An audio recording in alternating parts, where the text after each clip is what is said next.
안녕하세요. 내노라 하는 전문인 분들을 모시고 여러분들이 궁금해하실 만한 질환에 대해서 요모조모 아주 기본 상식에서부터 알려지지 않은 내용까지 모든 알려드리는 모든 클리닉의 권소영입니다.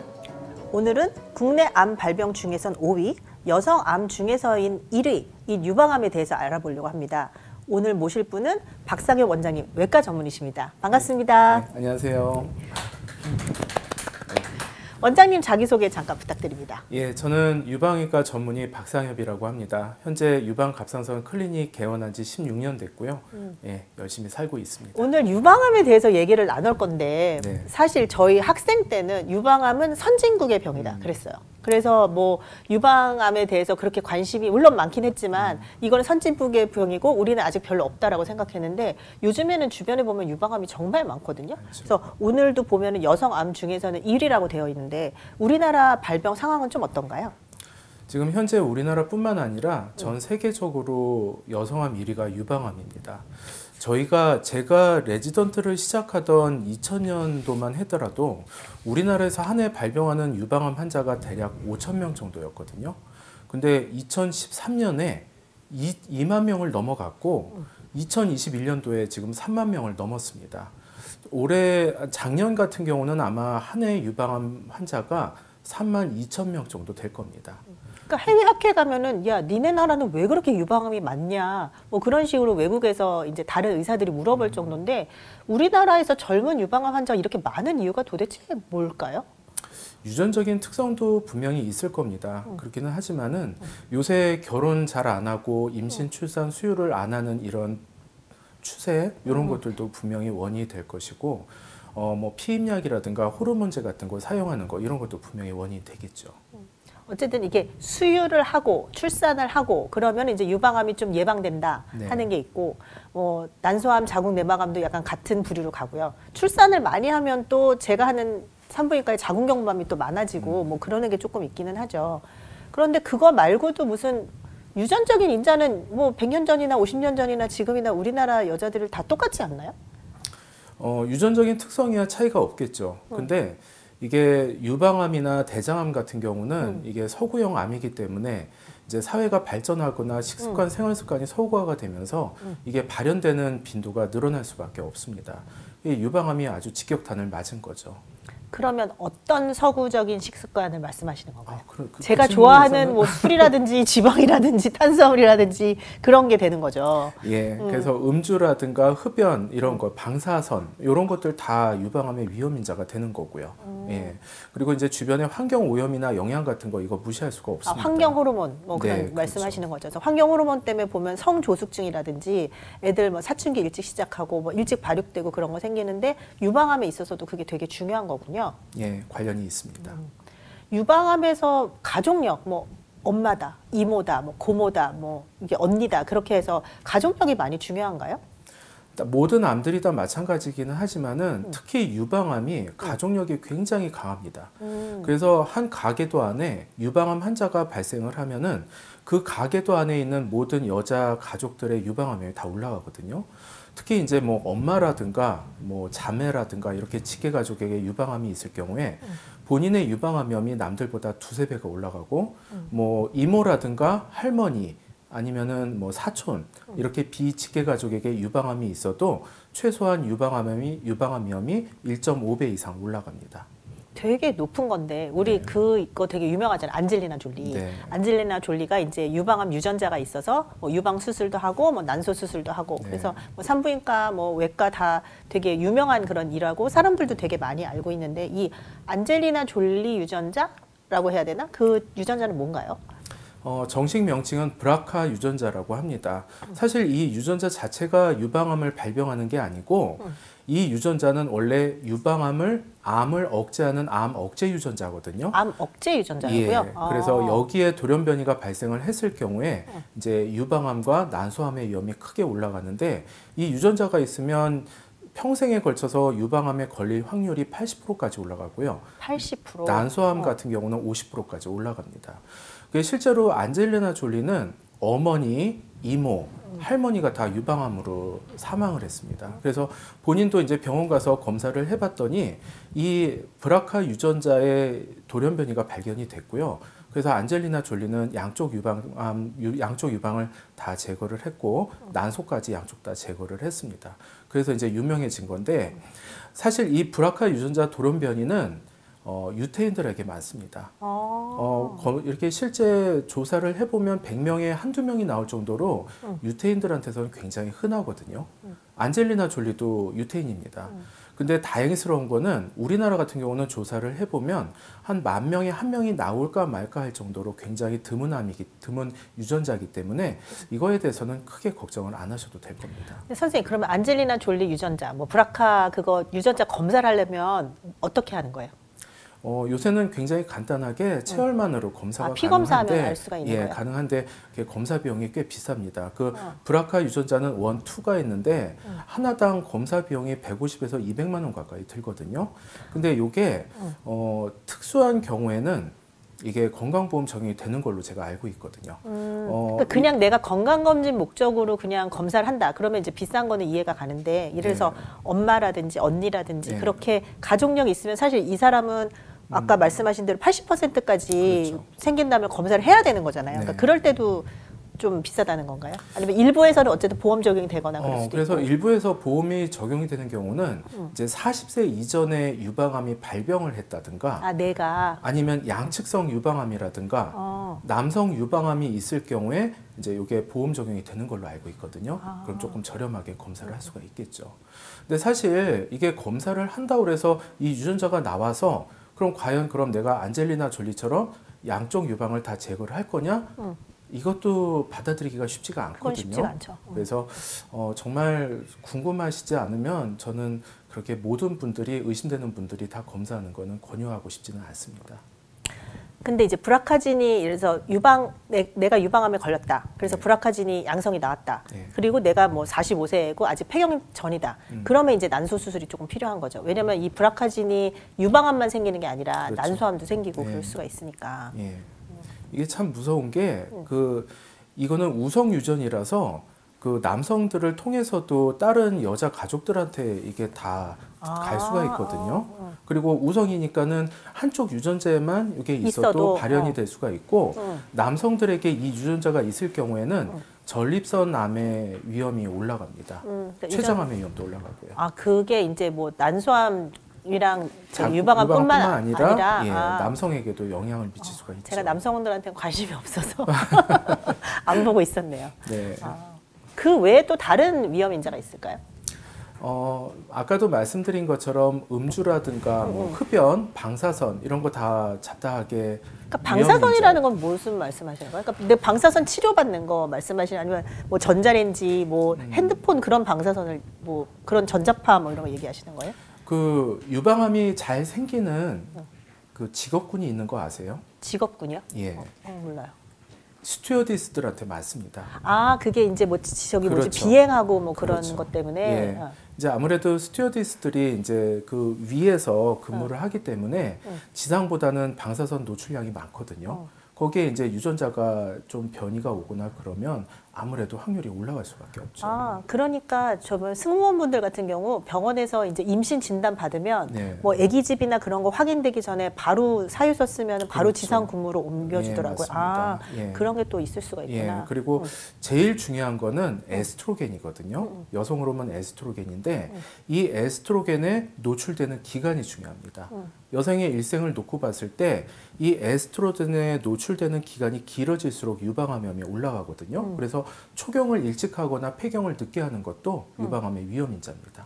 그래요. 저도 그래서 환자분들이 폐경이 되는 게 너무 슬프다고, 폐경이 늦게 됐으면 좋겠다고 계속 뭐 50이 아니고 뭐 55세, 60세까지 늦추고 싶다는 말씀을 하시면 제가 항상 그 얘기를 하거든요. 그래서 이렇게 말이 노출이 되면 유방암도 많이 생기고 난소암도 많이 생기고 뭐 오래 한다고 꼭 좋은 게 아니다. 그런데 이렇게 하는 기간도 그렇고 예전 어머니들은 아이를 3 낳고 5 낳고 뭐 7 낳고 하니까 그 동안에는 또 좀 보호가 되는데 또 수유하는 동안에도 보호가 되는데 요즘에는 하나를 낳을까 말까 뭐 수유도 할 수도 있고 안 할 수도 있고 딱 초유만 뭐 한두 달 먹고 마니까 그래서 유방암이 아무래도 좀 많이 늘어나고 그러는 게 있겠네요. 같은 이 얘기입니다. 이게 이제 여성의 일생에서 그 임신, 출산, 수유를 하는 기간 동안에는 에스트로겐에 노출이 안 되지 않습니까? 그만큼을 쉴 수가 있는데 그거를 하지 않으면 그만큼 이제 유방암염이 올라갈 수밖에 없는 거고요. 유방암에 안 걸리겠다고 애를 셋을 낳을 수도 없고 그렇죠. 어떻게 그리고 지금 아기를 알 수도 없고 그리고 첫 아이 출산 시기도 중요한데요.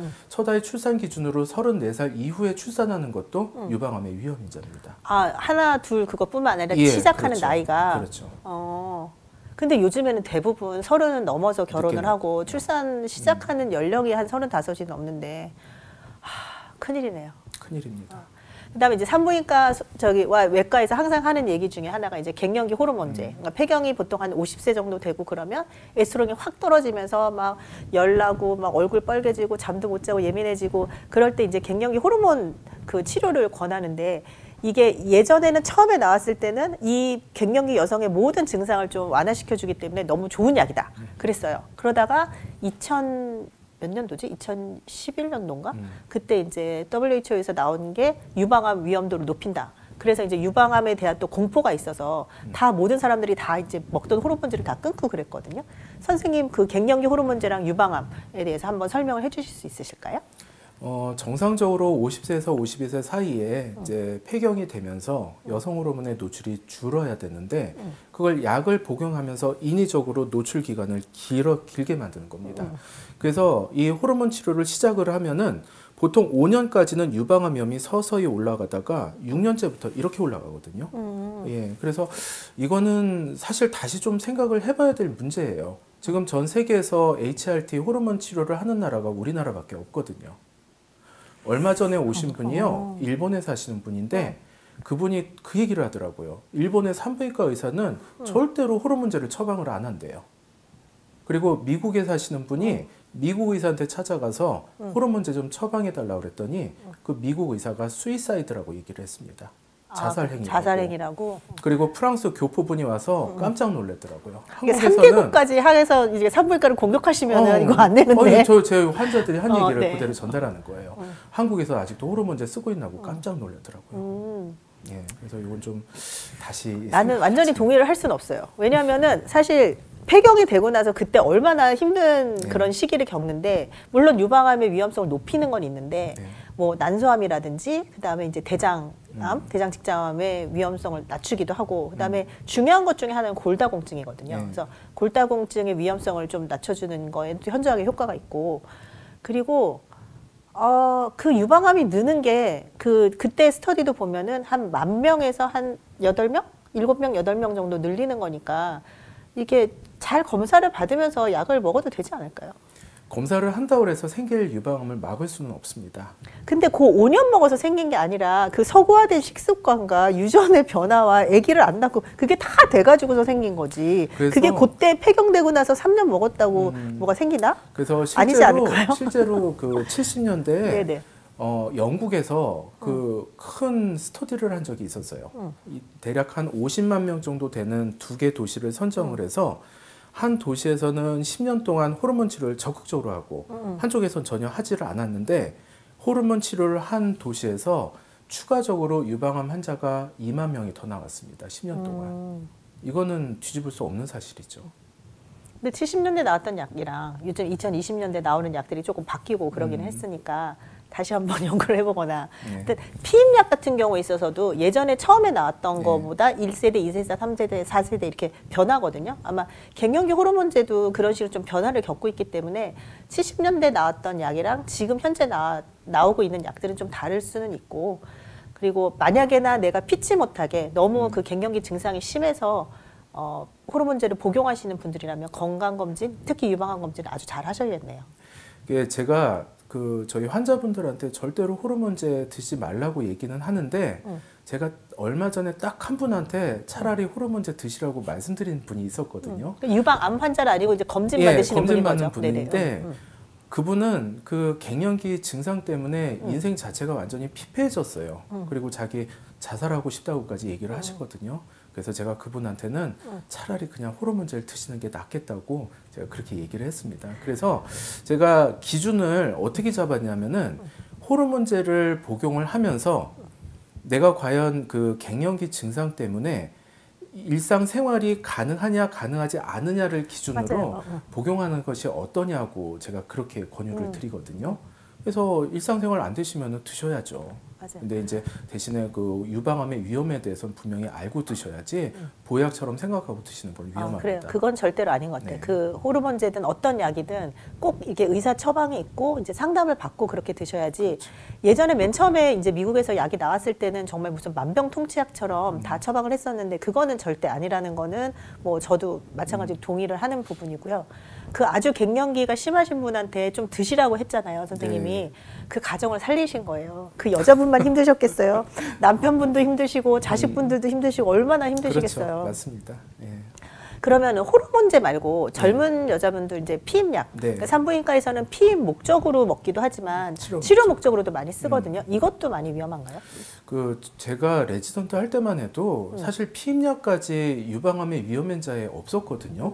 근데 최근에 미국에서는 이 젊은 여성분들 드시는 단기 피임약까지 모두 유방암의 위험인자라고 분류를 했습니다. 그리고 실제로 그 중고등학생들한테 그렇게 교육을 하고 있거든요. 그래서 이게 그거는 제가 좀 사실 체크를 해봐야겠습니다. 동의할 수 없습니다. 네, 지금 그 분명히 그 유방암의 위험인자에 그 오랄필이 들어 있습니다. 네. 그리고 사실 경구 피임약의 절대적인 금기 사항에 유방암이 들어 있기 때문에 뭐 당연히 암이 생기신 분들은 호르몬제도 안 되고 피임약도 안 되지만 모든 사람한테 그렇게 안 할 수는 없는 거고, 그 다음에 이게 단기적으로 이제 산부인과에서는 뭐 부정출혈이 심하다 그럴 때 단기적으로 쓰는 것까지 다 문제가 된다고 보진 않는 논문들이 많이 있는 것 같아요. 근데 이게 5년 복용, 10년 복용, 아무래도 오래 복용하면 복용할수록 좀 문제가 생기고 뭐 복용을 중단하고 나면 서서히 좀 줄어들고 그러는 거는 있다고 보고 있었어요. 원장님, 그러면 유방암은 어떤 증상이 생겨서 가요? 그러니까 보통 이제 건강검진 하는데 혹이 있어서 유방암 뭐 유방외과에 가서 뭐 네. 조직 검사 해보세요 이런 거 말고 증상은 뭐가 있나요? 보통 이제 여성분들이 유방외과에 오는 3대 증상이 있습니다. 첫 번째 통증, 아파서. 두 번째 그렇죠. 두 번째가 유두 분비물, 그리고 세 번째가 만져지는 혹이거든요. 이 세 가지 증상 중에서 유방암하고 제일 관련이 있는 게 만져지는 혹입니다. 그리고 이제 유두 분비물 같은 경우에 약간 관련이 있을 수 있고, 통증은 유방암하고는 전혀 관련이 없습니다. 아픈 거는 별로 상관이 없다. 관련이 없습니다. 그러면 왜 배란통, 생리통 때 또 이제 뭐 이제 유방이 되게 팽배해지고 그러면서 그렇죠. 단단해지고 불편하거든요. 네. 그런 거는 별로 유방암이랑 상관이 없는 거고요. 보통 그 배란기 때부터 생리 직전에 그 호르몬의 변화로 유선 조직이 팽창을 하면서 콕콕 쑤시고 찌릿찌릿하고 팽팽해지고 단단해지는데 이건 사실 정상적인 생리 반응이거든요. 근데 이런 통증을 가지고 유방암부터 먼저 걱정들을 대부분 하세요. 근데 그렇게까지는 안 하셔도 되고 오히려 아프면 유방암 아니구나 이렇게 생각하시면 마음이 편하실 겁니다. 분비물은 어떤 분비물인지에 따라서 좀 유방암 확률이 높아지나요? 그래서 뭐 피가 난다 그런 그렇죠. 거라든지 아니면 노랗게 뭐 냄새가 난다 아니면은 되게 맑게 그냥 우유처럼 나온다. 네. 그러니까 유즙 분비되는 거는 사실 암이랑은 별로 상관이 없을 관련 거라고 없죠. 생각이 되고 뭐 다른 거는 양상이 좀 어떤가요? 그 색깔이 제일 중요한데요. 그 흰색, 투명한 거, 노란 거는 유방암하고 관련이 없습니다. 근데 이제 좀 갈색으로 나온다든가 빨갛게 나올 때는 조금 생각을 해봐야 되거든요. 이게 갈색으로 나오는 거는 왜 그러냐면은 그 안에 피가 오래 고여 있다가 색이 변해서 나오는 거거든요. 그래서 그것도 피가 나오는 거라고 보셔야 되고, 이제 대부분은 젊은 여성분들한테는 피가 나올 때 그 유두종이라는 양성 혹일 가능성이 높지만은 이제 유방암일 때도 피가 나올 수 있기 때문에 이거는 무조건 유방외과에서 검사하셔야 됩니다. 누가 암에 걸렸다 그러면은 뭘 먹어야 되냐, 뭘 먹지 말아야 되냐, 네. 약간 좀 그런 건강식품이랑 음식에 대해서 뭐 산부인과도 그렇고 모든 과의 그런 선생님들이 질문을 많이 받으실 텐데 유방암 예방을 위해서 좀 피해야 되는 음식이 따로 있을까요? 아까 말씀드린 거와 마찬가지로 그 에스트로겐, 여성 호르몬이 들어가 있는 음식들이 있습니다. 대표적인 게 이제 뿌리로 만든 것들인데 뭐 홍삼, 마, 칡, 도라지, 더덕 다 뿌리로 만든 것들이죠. 그리고 또 한약재가 대부분 뿌리거든요. 그리고 여성들에게 좋다고 하는 석류 같은 거 이런 것들에는 피토에스트로겐이라고 그래서 여성 호르몬 비슷한 성분들이 들어있기 때문에 이거를 조금 드시는 거는 문제가 안 되겠지만은 장기간 다량을 복용할 때는 관련이 있을 수 있습니다. 이런 거 좀 피해야 되겠죠. 저도 대개는 환자분들이 뭘 먹어야 돼요, 자궁 근종에서 뭘 먹어야 돼요, 말아야 돼요 할 때, 그래서 뭐 석류를 예를 든다면, 그러니까 어디 가서 석류 에이드를 한 잔 먹고 그냥 석류 주스를 한 잔 먹고 그런 건 상관이 없는데 상관없죠. 석류 그 엑기스 내지는 그거를 매일 쪽쪽 빨아 먹고 하는 건 하지 말아라. 그렇죠. 왜냐하면 이렇게 식품에 사실 들어있는 거는 그만큼 양이 많지는 않은데 그 쌓이면 아무래도 그것도 쌓이면 들어가죠. 그것도 되고. 뭐 나머지는 뭐 도라지를 저희가 뭐 얼마나 먹겠어요. 그런데 이게 시골에 계신 분들은 진짜 칡즙을 많이 맞습니다. 먹거든요. 그러니까 그래서 칡즙을 드시지 말라고 이제 제가 진료실에서 얘기하면 선생님 누가 요즘에 칡즙을 먹어요 이렇게 얘기를 하는데 또 어르신들은 그 지방에 가면 칡즙을 정말 많이 드시거든요. 그냥 물처럼 드시죠. 네, 그거를 그냥 드시기 때문에 그런 것도 안 좋고 우유, 뭐 콩 이런 건 어떤가요? 그 우유가 유방암하고 관련 있다는 얘기들 참 많이들 하시거든요. 근데 그거를 미국에서 주장하는 의사가 있었어요. 그래서 저도 그 동영상도 실제로 봤는데 내용이 너무 편협적이고 과학적이지 못했습니다. 그 의사가 주장하는 거는 우유에 에스트로겐이 들어가 있기 때문에 위험하다고 얘기를 하는데요. 소의 에스트로겐? 그렇죠. 근데 사람도 수유하시는 분들 생리 안 하지 않습니까? 그쵸. 에스트로겐이 나올 리가 없죠. 이 소도 마찬가지로 거기에 에스트로겐이 들어갈 리가 없고 만약에 예를 들어서 우유가 유방암하고 관련이 있다면은 이거 발암물질이라는 소린데 그럼 아기들한테 분유는 어떻게 먹입니까? 그쵸. 발암물질 어릴 때부터 먹이는 거잖아요. 그래서 요거는 속설이라서 그냥 무시하셔도 되겠습니다. 그리고 콩 같은 경우에도 그 피토에스트로겐이 똑같이 들어있긴 하지만은 우리가 반찬으로 먹거나 두유, 뭐 두부 이런 걸로 먹는 거 정도는 그렇게 영향이 없습니다. 근데 이것도 엑기스를 짜서 이렇게 약처럼 드시는 분들은 이건 조금 좀 콩에 있는 뭐 주의하셔야 이소플라본 해서 이제 약재로 만든 그렇죠. 거. 그래서 그거는 조금 문제가 되지 않을까 생각을 합니다. 그러니까 어쨌든 그 콩의 그 피토에스트로겐이나 뭐 이소플라본 그런 게 이제 갱년기 증상을 또 완화시켜 준다고 그렇죠. 그래서 갱년기 이후에 이제 호르몬 치료 받는 거 대신에 약간 뭐 우유 같은 거 뭐 두부를 하루에 반 번씩 드시라 그렇게 하면은 호르몬제를 드시지 않으시면서 또 건강에는 좋고 그렇기 때문에 많이 권하는 편인데 그런 것 때문에 유방암이 올라간다는 그런 위험성은 없으니까. 그러니까 식품으로 먹는 거 정도는 양이 네. 그렇게 많지가 않아서 괜찮은데요. 그 요새 이제 호르몬제 무섭다고 해가지고 식품으로 대체하시려는 분들이 있는데 만약에 식품을 먹고서 똑같은 효과를 봤다면 부작용도 똑같이 가는 겁니다. 그 부작용이 유방암이거든요. 그리고 식품으로 먹어서 효과가 없다면 드실 이유가 없는 거죠. 그러니까 뭐 우유 먹고 유방암 생긴다, 콩 먹고 유방암 생긴다 그러면 일본 여자들 다 생기고 한국 여자들 다 생기고 우유는 뭐 서양에 있는 애들 다 생기고 그럴 텐데 사실 식품으로 섭취하는 거는 크게 문제가 되지 않는다. 문제가 되지 않습니다. 또 무슨 예방할 수 있는 습관 같은 게 있을까요? 유방암을 예방하는 습관 그런 거는 없죠. 근데 유방암을 빨리 발견할 수 있는 습관은 있습니다. 그 샤워할 때 그 손으로 비누칠하고 평소에 자주 만져보는 습관은 유방암을 조기 발견하는 좋은 습관이 되겠죠. 그러니까 자가 검진 그거를 저도 옛날에 그렇죠. 학생 때 배우고 그랬던 것 같은데 의사인 저도 거의 한 번도 해본 적이 없어요. 네. 뭐 생리 끝나고 며칠째 뭐 하는 게 그렇죠. 좋다. 근데 언제가 하기 좋은 시기였죠, 선생님? 그 보통 생리가 끝난 직후에 뭐 거울 보고 양쪽 가슴 모양 괜찮은지 누워서 팔 들고 반시계 방향으로 이렇게 뭐 돌려서 하라고 이렇게 되어 있는데 그거 하실 수 있겠어요? 그래서 이제 현실적인 방법은 샤워 매일 하시잖아요. 네. 샤워를 할 때 맨손으로 비누칠을 하는 겁니다. 그러면은 매일 자연스럽게 3초, 5초씩이라도 만져볼 수가 뭐가 있고 이상하게 만져지는지 평소에 내 가슴이 어떻게 만져지는구나를 알아야 혹도 구분을 하실 수가 있는 거예요. 이게 조기 발견이고 이 사이즈가 병기고 병기가 결국은 생존율이거든요. 사람이 죽고 사는데 직결되는 습관입니다. 보통 뭐가 만져져서 병원에 오시는 분들을 초음파를 보면은 그게 사이즈가 어느 정도 돼요? 케이스 바이 케이스입니다. 가슴이 큰 분들은 좀 늦게 발견되는 거고 작은 분들이나 보형물 있는 분들은 좀 일찍 발견이 되겠죠. 한 1cm 정도 되는 것도 만져지나요? 그러니까 단단한 정도도 차이가 있어요. 단단하면 조금 그렇죠. 더 만져지고 또 무럭도 커지면 만져질 수 있는 거고.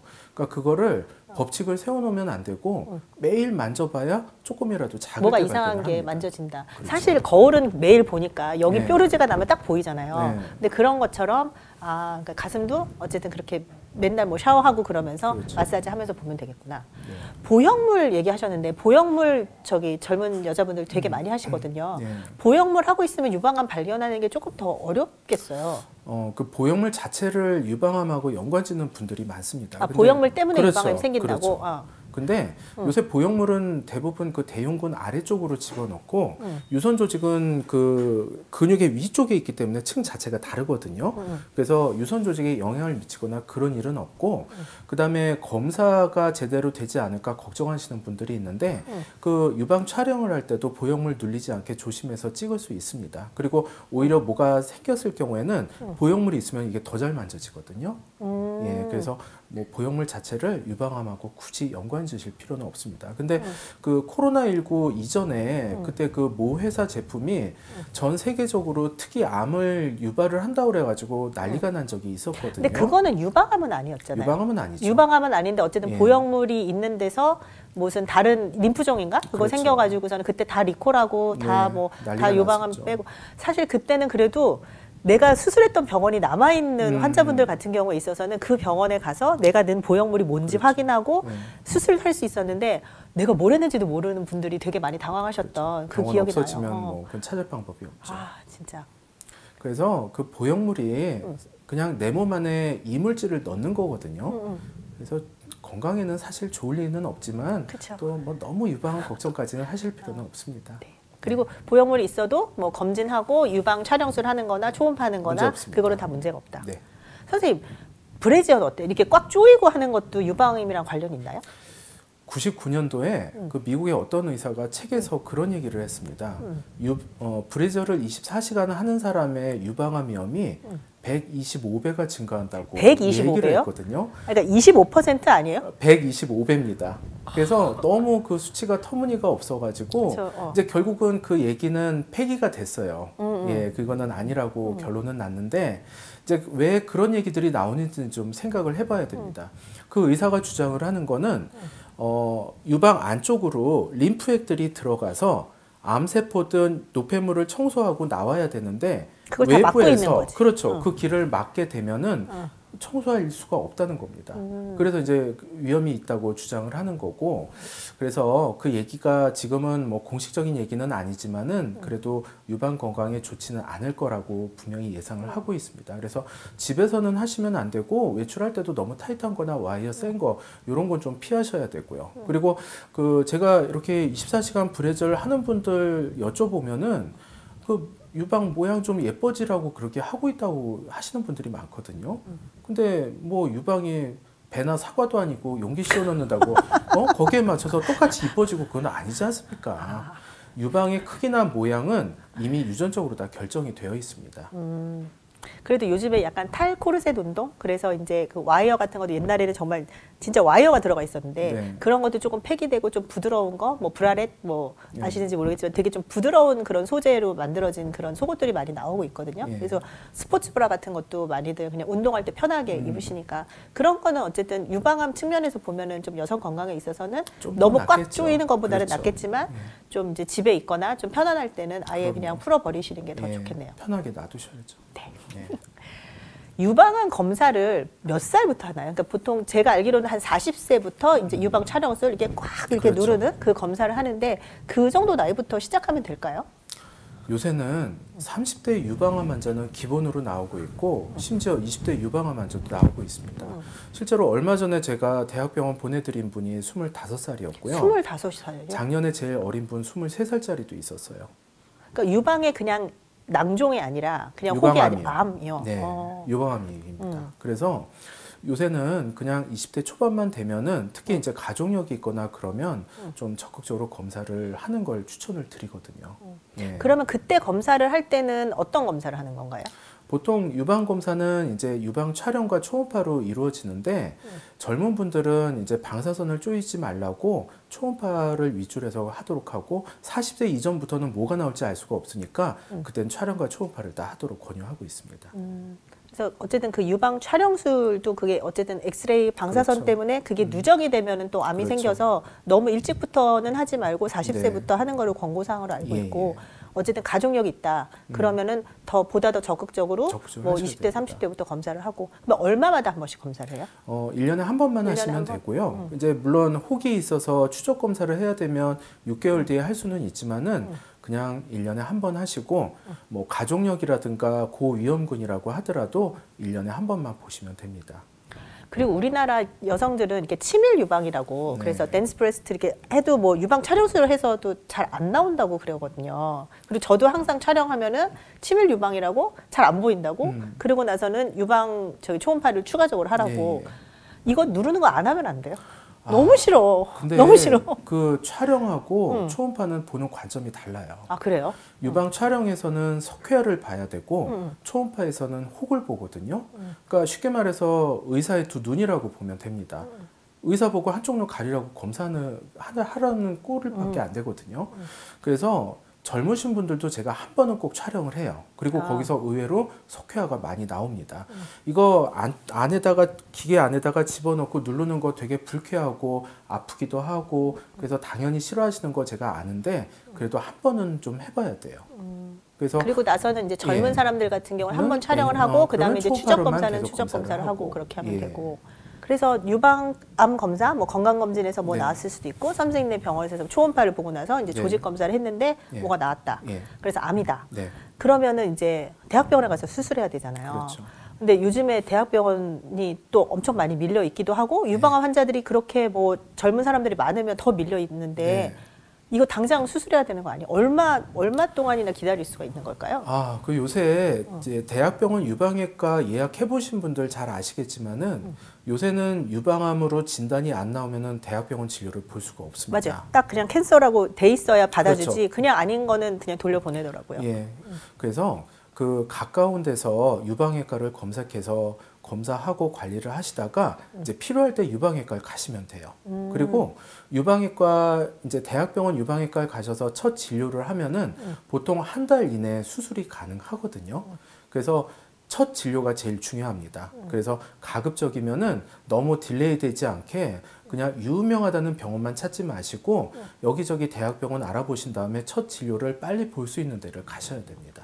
환자분들이 잘 아시는지 모르시는지 모르겠는데 그 대학도 이렇게 암 그 평가하는 게 있거든요. 예. 그래서 이 사람이 암 진단을 받아서 수술할 때까지 시간이 너무 오래 걸리면 그 대학병원의 평가가 낮아져요. 그렇죠. 그렇기 때문에 되도록 빨리 해주려고 하는데 문제는 저희 병원에서도 뭐 자궁경부암이 나왔다 그러면은 진료 의뢰서를 써드리고 빨리 가시라고 말씀드리잖아요. 가서 가. 일주일 있다 와가지고 다시 한 장 써달라고. 그래서 내가 A병원을 갔다. 거기 보니까 선생님 친절하지 않은 것 같다. 아니면 또 내 친구가 B병원이 좋다더라. 그러면서 또 B병원에 가고 싶다 그러고. 그러면 약간 뭐 세컨드 오피니언 정도 듣는 거는 상관이 없는데 이거는 사실 유방암도 그렇고 자궁경부암도 그렇고 똑같습니다. 조직 검사가 딱 나와 있는 거거든요. 그렇죠. 그게 거기 간다고 암이 아니라고 하진 않으니까 여기저기 다니시면서 시간이 좀 늦어지는 것보다는 좀 빨리 검사를 받고 빨리 치료를 받으시는 게 저도 맨날 그거 설명드리는데. 그렇죠. 그 유방암은 전 세계적으로 그 진단 프로토콜이 다 정해져 있거든요. 그게 뭐 서울대를 간다고 달라지고 연대를 가고 달라지고 그런 게 아닙니다. 그래서 그 병원 여기저기 다니는 거는 옛날 얘기고 이거는 그냥 병원 쇼핑밖에 안 되거든요. 오히려 여기에서 시간 딜레이 되고 점점 치료 늦어지고 이런 거에 대해서 아무도 책임을 안 지거든요. 그래서 한 군데 정해놓고 빨리 가서 그쪽에서 진료 보시길 바랍니다. 그 유방암을 예방하는 생활 습관이나 유방암을 예방하는 뭐 음식이나 그런 게 좀 있을까요, 선생님? 사실 유방암을 뭐 생활 습관이나 식습관으로 예방을 할 수 있다면은 저희 같은 유방외과가 필요가 없겠죠. 그렇죠. 맞네요, 네. 선생님. 그래서 너무 그런 거에 매달리지 마시고 오히려 자기는 평소에 관리 너무 잘하고 이러는데 꼭 유방검사 해야 되고 이렇게 얘기를 하시는 분들도 있거든요.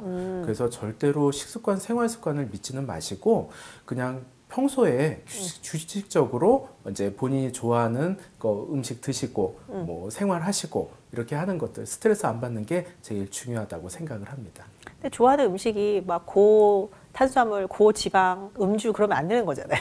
맛있게 그렇죠? 먹으면 0칼로리입니다. 아니던데요. 근데 사실 이제 제가 원장님한테 질문을 드렸지만 환자분들이 항상 물어보시거든요. 이거를 예방하려면 어떻게 해야 돼? 이걸 예방하려면 뭘 먹어야 돼요? 근데 우리가 다 알고 있어요. 건강한 뭐 그 탄수화물과 채소와 그다음에 저기 단백질 이렇게 골고루 섭취하고 운동은 땀나듯이 뭐 30분 이상 일주일에 3번 이상 그렇게 하셔야 되는 거고 스트레스 관리하시고 그렇죠. 뭐 힘들지만 금주하시고 금연하시고 네. 그렇게 하시는 게 사실 모든 암을 예방하는 그런 그 식습관이나 뭐 생활 습관이라고 생각을 합니다.